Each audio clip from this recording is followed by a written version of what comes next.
Hello, good morning sa inyong lahat. Ayan na. Pangatlong araw natin tambay. Ayun, dito naman tayo sa park. Relax tayo. Mainit ngayon. Sinuot ko ngayon yung salamin ko. Kaso to salamin na to, sira na to eh. Nag-ano siya eh, nagpi-flakings. Pero okay pa rin naman. Tuwing bumibili ako ng ganito salamin, palagi siya nagpi-flake. Ewan kung bakit. Babakbak yung pinaka ano niya. Nugasan ko naman siya. Kung bakit? Sabi nila kasi pagkagamit, nugasan ko yung sa hangin. Punas ng konti, tapos patuyo sa labas. Pero ganun pa rin. Kaya ngayon, hindi na ako bumili. Sayang lang. Hindi talaga marunong ng gamit eh. Mag-maintain eh. May kakain ulit tayo ng breakfast. Appetizer ulit. Katulad kahapon. Ito lang gagawin natin. Tapos nileno ko tong Milo ng ano ko. Sarap pag ano dito, yung punta ka lang sa park tapos dali mo yung camping chair mo. Tulad itong ginagawa ko, dala ko yung camping chair. Tapos upo ko lang. Makakita ka ng green, mga puno, nakaka-relax na eh. Saka nabibigyan tayo ng energy. Hello ta. Tapos kahapon balitaan ko yun, nag-sign up na ako ng broadband. Bago kami kumain ng dinner, nag-sign up na ako ng 2.5 gig yung speed fiber. Bilis nun. Tapos libre na lahat yun. Yun lang walang router. Hindi nila provided yung router. Pero yung pinaka device na nakakonect doon sa fiber, alam mo pangalan? ONT device ba yun? Yun, libre yun. Kasama yun sa biniyara. Kaso kumbaga may appointment pa para ano yung pag pumunta sila para ikabit. Sabi ko ako na lang magkakabit niyan. Ayaw ko naman, madali naman ikabit. Pero yung kung paano nila i-activate, meron yata silang gagawin doon sa pinaka connection point. Yun yung ano. Ako, nalagyan ng chocolate yung sombrero natin. Pag sila magkakabit itong parang pinaka fiber na unit, yung ONT, may bayad $39. Madali lang na may ikabit yun. Tapos nagpa-reschedule na rin tayo ng sign up na rin tayo ng appointment ng date kung kailan nila kailan nila i-install yun. Tapos mamaya pipick upin natin yung ONT device. Pupunta ako mamaya doon sa office ka-pick up. Okay na, antay na lang ng appointment para ma-install yung fiber network. Papansin nyo itong suot ko, Standard Chartered yan. Active tayo sa sports. Dati yun. Ngayon active na tayo kumain. Hindi na sa sports. Pagkain na tayo active. Paborito ko to eh, kahit masikip na sa akin. Para kasi ang sarap niya sa katawan eh. Parang presko eh. So, 2012 nung sumali ako sa marathon. Pero 10 kilometers lang yun. Active ako noon, talagang nagja-jogging nagja-jogging ako. Halos everyday. Pagkalabas ko sa trabaho, takbo ako, mga lakad takbo kasi hindi na natin kaya naman karoon ng marathon. Sumali ako kaso 10 kilometers lang. Grabe, kaya 10 kilometers lang tapos mag-isa ako, boring. Parang wala kang kasama.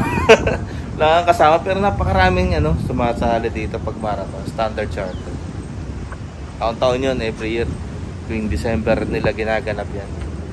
Ngayon, tingin ko ngayon may registration na, opening for registration. Ngayon, dati pa itong suot kong to, loose pa ngayon, very tight na. Sobra. Pero 2012 years na ito, hindi ko maitapon. Hindi ko pa magbigay. Maganda remembrance eh.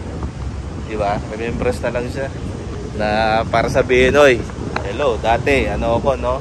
Slim ako dati, no? Ngayon wala na, puputok na ito suot ko eh. Sobrang takaw natin kumain eh.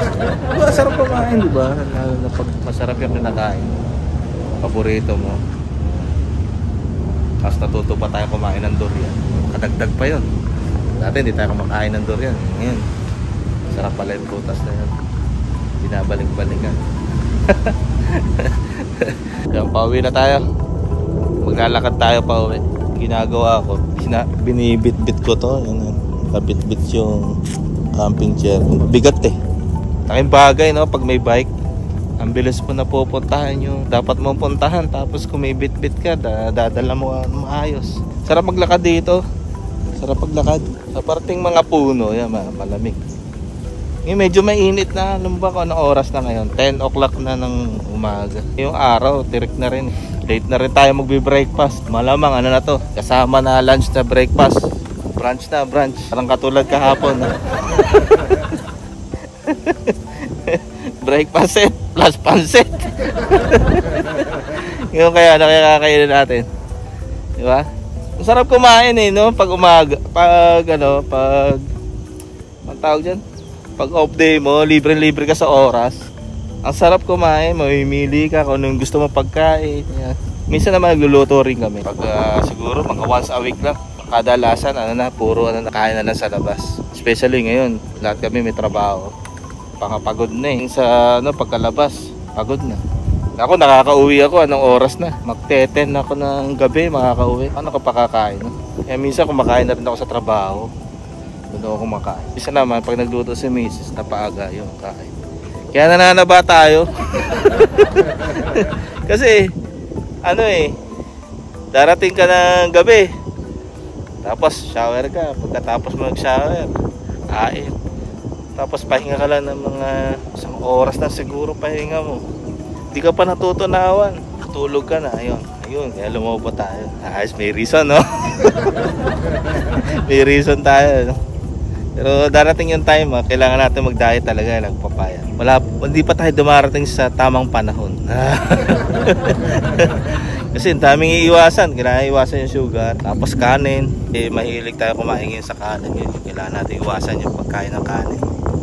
Siguro next time. Ngayon medyo mahirap pa. Kumbaga malaki pa yung bitukan na. Dali tayong gugutumin. Dati nung nag-diet ako, 2 kg. Tapos nagpababa tayo hanggang sa maabot. Pinakamababa ko siguro 67. Ang hirap nun. Halos isang taon akong puro gulay. May karne naman, mga chicken breast, mga gano'n. Yung mga walang taba. Kaso lang oil, niwasan natin yung oil, yung mga fried chicken, mga ganyan. Pag umorder ng mga yung mga sa fast food, kunyari yung mga fried chicken. Diba sarap ng skin, yung chicken skin. Sarap nun eh. Hindi ko kinakain yun. Talaga yung iniisip ko na ang lakas nito magpatap. Totoo naman eh, no? Iniwasan ko siya.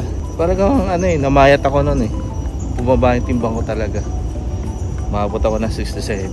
Kaso kailangan mo kasi i-maintain. Yun hindi ko hanggang sa na ako, yun nawala na ako ng discipline. Hindi na rin ako nagja-jogging. Ayan. Nawala na yung sports, dahil nakapag-basketball pa. Ayun, yun napataas tayo ng pataas ng timbang. Tapos bumalik tayo sa pagkain na maraming kanin, yung ganun. Ayun na. Ngayon mahirap na. Ngayon ko medyo mahirapan. Unti-untiin natin. May napapanood ako ang tinitira lang nila mga talagang iniwasan lang nila yung sugar. Tapos carbo. Hindi sila nagkakanin. Walang kanin. Matanda yung nakikita ko sa video. Pinapakita niya kahit prito. Ipiprito siya ng mga laman ng baboy, mga ganun. Basta ang gagamitin ang ginamit niyang oil, yung coconut oil. Tatry natin yan minsan. Tapos papakita ko sa inyo kung effective. Kaso ngayon, medyo hindi enjoy pa natin yung live. Sige, bye. Titirahin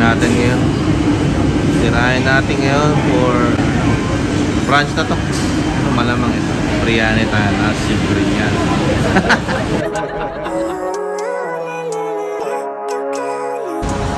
Grabe yung breakfast natin. Loaded eh. Chicken biryani to eh. Ito yung masarap na chicken biryani. Ha? Grabe. Diet. tayo. Own worst enemy. There's no risk if you don't try at anything, so I'ma just keep buying everything. See you in the next life, have to be a better me. I don't think that my head's on straight. Gotta flip it and grip it and go and get an x-ray. What's wrong with me? I just feel weight pushing on my chest and it squeezes.